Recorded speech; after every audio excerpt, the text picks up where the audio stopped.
Welcome. Today, we're going to dive into a really interesting text called The Message of Hope. Now, this isn't the entire Quran, but a special collection of verses pulled directly from it. Its whole purpose is to zoom in on what the compiler sees as the Quran's core message of positivity, mercy, and divine guidance. You know, it's a question that's on a lot of our minds. When you look at the global headlines, or even just our own personal struggles, that search for something genuinely uplifting, for a real source of hope, it just feels more important than ever. So, where do we even begin to look for it? And that's exactly where our source material today comes into play. The text literally opens by saying it was put together to be a direct answer to that universal need for inspiration and hope. Okay, so let's be super clear about what we're looking at. This is a specific collection put together by Yusuf Jamal. He intentionally picked out these verses to really shine a spotlight on the themes of hope and mercy. So our goal here is simply to explain the message that's being presented in this specific compilation. So how does this book actually build its message of hope? Well, it argues that everything starts with a foundational framework, something the author calls God's creation plan. The central idea here is that the Quran's main job is to lay out God's creation plan.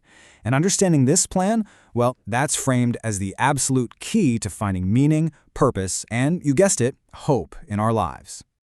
The source breaks this huge concept down into 4 really clear steps. First, the idea that we're all born as eternal beings. Second, that our life here on Earth, this pre-death part, is basically a time of trial. Third, after death, you have the outcome, a time for reward or punishment based on how we lived.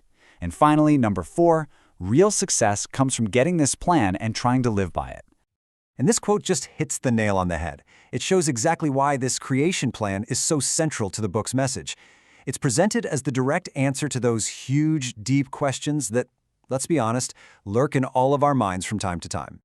Now, to really get a handle on this message of hope, the compiler takes a moment to clear up a concept that's often misunderstood. They frame it as being central to a path of peace. The compiler goes straight at the word jihad. They contrast what they call the common view, which often connects it to violent conflict, with the source's own definition, a peaceful ideological struggle. And to back this up, the text points right to this verse from the Quran. See, the crucial point here is that this greater struggle it's talking about is one that's supposed to be waged with the help of the Quran itself. In other words, a struggle of ideas, of dialogue, of intellect. So this reframing is a really big deal for the book's whole message. The introduction wraps up this point by highlighting other verses, really driving home the idea that the way of life it's promoting is fundamentally about peace and reconciliation. Okay, now we're getting to the real heart of the collection. The actual verses that were picked to deliver that direct message of comfort, mercy, and of course, hope. We'll start with one that's so simple, so direct, but really powerful. It's presented as this core piece of reassurance for anyone who's facing a tough time. You're not on your own, and help is never far away. This one, man, this speaks right to that feeling of being completely and totally overwhelmed. It's a message of comfort, basically saying that whatever challenges you're facing, they're not truly more than you can handle. And here we have this really direct, powerful call not to lose hope. The message is just one of endless mercy, and the idea that forgiveness is always possible no matter what.